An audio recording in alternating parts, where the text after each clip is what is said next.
Salut à tous, on se retrouve aujourd'hui pour parler du Paris Saint-Germain ce mardi 26 décembre et on commence tout d'abord avec les photos des joueurs du PSG en vacances. Qu'est-ce qu'ils font pendant cette trêve hivernale? N'oubliez pas que le retour à l'entraînement, je ne sais pas encore exactement quand c'est, mais ça doit être soit jeudi, soit vendredi. La plupart des clubs reprennent jeudi ou vendredi. Donc voilà, c'est imminent le retour, mais là il reste encore quelques jours de repos pour eux. Donc concernant la famille Mbappé, que ce soit Kylian et Ethan Mbappé, les deux jouent au PSG, et Wilfried, par exemple leur père, profite des fêtes de Noël pour se ressourcer à la neige parce que Kylian Mbappé a pu partager quelques photos tout simplement sur ses réseaux sociaux du côté de la neige avant d'entamer cette deuxième partie de saison très importante, on le sait, c'est parce que c'est là où se jouent les titres. Tiens, il y a un titre qui se joue dans exactement 8 jours avec le trophée des champions, donc il est parti quelques jours à la neige, Kylian. Concernant Kanguini, donc il a profité de ses jours de repos pour partir à Londres, passer ses fêtes de fin d'année. Donc Marquinhos, non plus, il est parti du côté du Brésil, on peut voir qu'il a retrouvé un ancien parisien, Lucas, bien sûr, ça fait plaisir. Cette photo, où par exemple Warren Zaïre, lui qui est parti, il était du côté du Rwanda pour un partenariat avec le PSG, donc de retour de son expédition au Rwanda. Ce week-end, Zaïre a rejoint sa famille pour fêter Noël calmement auprès des siens. Il aura ensuite tout le temps pour se projeter sur la reprise avec en ligne de mire le trophée des champions mercredi prochain. C'est vrai que le trophée des champions, les gars, c'est dans 8 jours cette rencontre. On est mardi, c'est mercredi d'après. C'est vrai que ça arrive, une semaine, ça passe vite. Donc il y a ce match mercredi prochain contre l'équipe de Toulouse. Ensuite, le dimanche d'après, là, dans à peu près 10 jours, les gars, ça sera le match de Coupe de France à Revel. Puis après, ça sera un déplacement à Lens. Donc voilà, le gros programme du PSG pour la reprise de la compétition. Puis il y a toujours ce match, les gars, qui se profile le 14 février prochain, bien sûr, ce match de Champions League. On continue, les gars, avec une très grosse info. Fabrizio Romano Lamir, regardez, c'est son réseau officiel, Twitter, tout simplement. Et il met son Here we go concernant ce joueur hier. Enfin, plutôt avant-hier, c'était Lucas Beraldo. Et aujourd'hui, mais here we go concernant Gabriel Moscardo, l'autre joueur que je vous parle aussi depuis quelques jours, qui était très... que son arrivée était très probable. Donc voilà, si elle le here we go, c'est très bon. Donc il a mis, j'ai mis la traduction de Gabriel Moscardo au PSG, c'est parti. Donc en gros, here we go. Il est entendu qu'un accord verbal avec les Corinthians a été conclu pour un montant fixe de 20 millions d'euros. Le forfait comprend également des modules des bonus en gros de 2 millions d'euros. Donc ça sera 20 millions d'euros plus 2 millions de bonus. Voilà, le transfert de Moscardo du côté du PSG. Donc Moscardo se rendra à Paris dès que les clubs auront signé l'accord formel, mais il y a déjà un accord verbal. Maintenant, il faut que l'accord soit signé. C'est pas encore officiel. Quand il dit ça, here we go de ça, Fabrizio Romano, c'est pas officiel. Mais quand il dit ça, c'est qu'il a des sources sûres que ça va être signé. Parce qu'il y a vraiment un coup de théâtre, ce qu'on n'espère pas. Donc Beraldo et Moscardo PSG, c'est fait. Donc voilà, la deuxième recrue du PSG pour ce mercato devrait être ce joueur, même si pour l'instant officiellement il n'y a aucun cas signé. Mais bon, on est très bien parti. Donc voilà, concernant ce joueur Moscardo qui joue milieu de terrain, peut-être pour ceux qui ne le connaissent pas, Beraldo c'est plutôt un défenseur, lui c'est plutôt un milieu défensif. Il est un peu comparé à Casemiro, vous savez, le joueur de Manchester United. Donc voilà, concernant ce joueur. Et Lucas Beraldo, lui aussi il est le here we go là, depuis quelques jours, donc signera un contrat de 5 ans au Paris Saint-Germain. Visite médicale prévue cette semaine. Normalement il devra arriver, c'est demain mercredi, du côté de Paris pour passer sa visite médicale. Puis certainement fin de semaine ou peut-être le 1er janvier, quand on sera en période de mercato, le PSG annoncera officiellement tout simplement son arrivée. Concernant ce joueur, moi qui me fait penser, quand je le vois les gars, il me fait penser à le joueur de Manchester City, Bernardo Silva, il a la même tête. Après, en plus son nom ça ressemble, Beraldo, donc c'est à peu près les mêmes, mais bon, on verra s'il signe, mais bon, ça sent très bon. Et surtout les gars, regardez sur son compte Instagram, en gros il a follow le PSG. Voilà, tous les signes sont au vert pour une signature bien sûr de Beraldo et de Moscardo du côté du Paris Saint-Germain. Et du coup on se demande est-ce qu'il y a d'autres joueurs qui vont arriver au club sur ce mercato hivernal qui commence, n'oubliez pas, la semaine prochaine. Il n'est toujours pas en mercato là officiellement, parce que c'est toujours pas ouvert. Et avec les arrivées de Moscardo et Beraldo, le mercato du PSG devrait être clos pour cet hiver.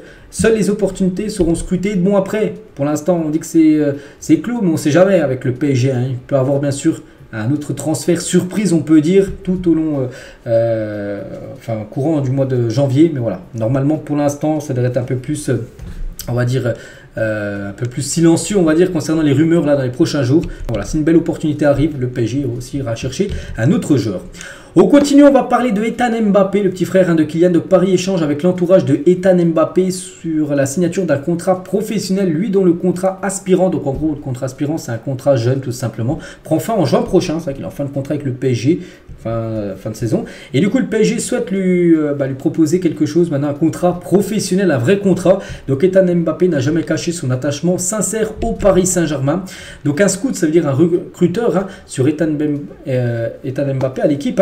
Donc il a dit, donc il lui manque encore de la régularité, il faut qu'il gomme aussi une forme de nonchalance, qu'il gagne en intensité, il serait à l'aise dans une équipe de possession, jouer genre de Ligue 1, j'ai aucun problème, du PSG ça me paraît un peu light.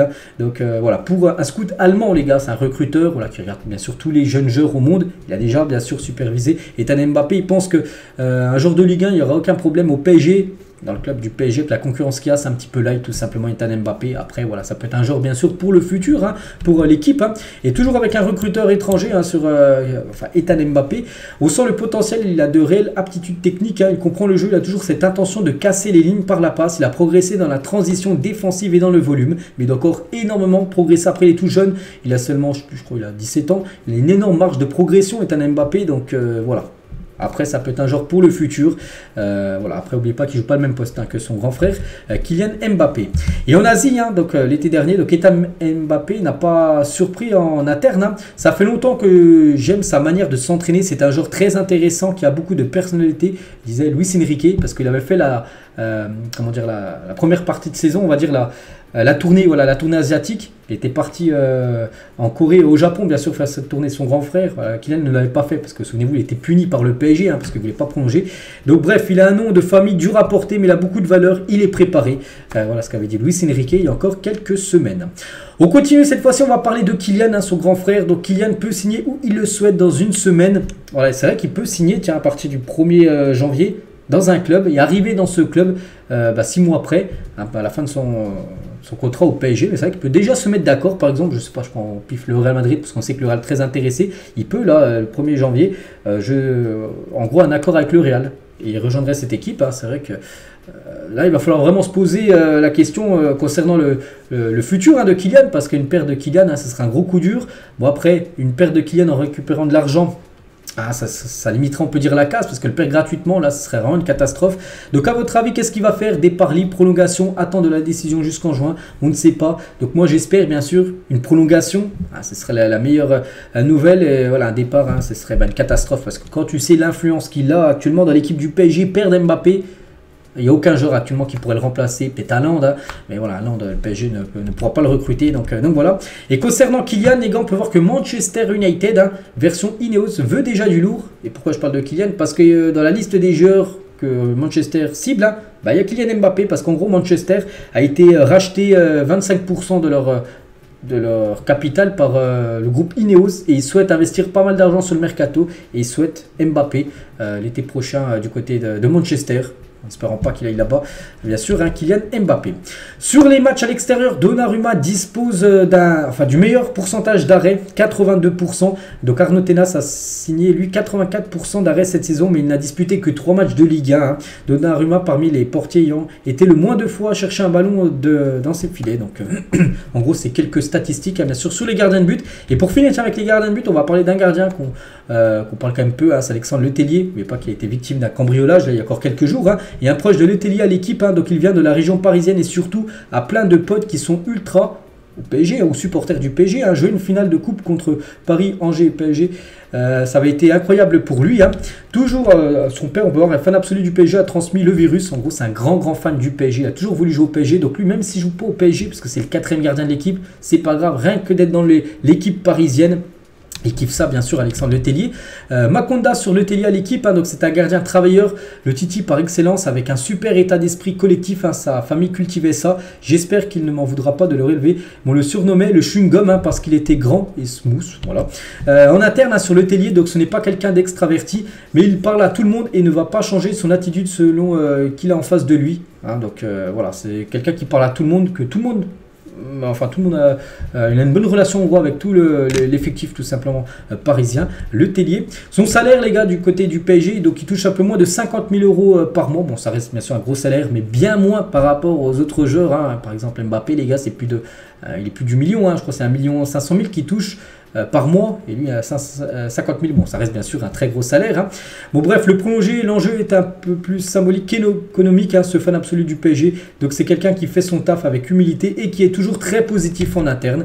Et pour finir avec lui, hein, donc fan absolu du PSG depuis son enfance, Le Tellier a appris l'intérêt du club en jogging un PSG dans un magasin d'Orléans. Donc les dirigeants de l'époque en 2020, quand on a vu sa passion et qu'il nous a parlé de son tatouage du parc, hein, sur le dos, on a compris que c'était le bon choix tout simplement de le signer au PSG et d'être un gardien tout simplement de l'équipe parisienne. Et voilà, j'ai voulu finir avec lui aujourd'hui. Donc voilà les gars ce qu'il y a à dire, hein, sur cet épisode du mardi 26. J'espère que ça vous a plu. On se retrouve demain, hein. Demain les gars on sera une semaine jour pour jour de la finale, enfin de la coupe trophée des champions contre Toulouse, hein. Ça sera mercredi prochain.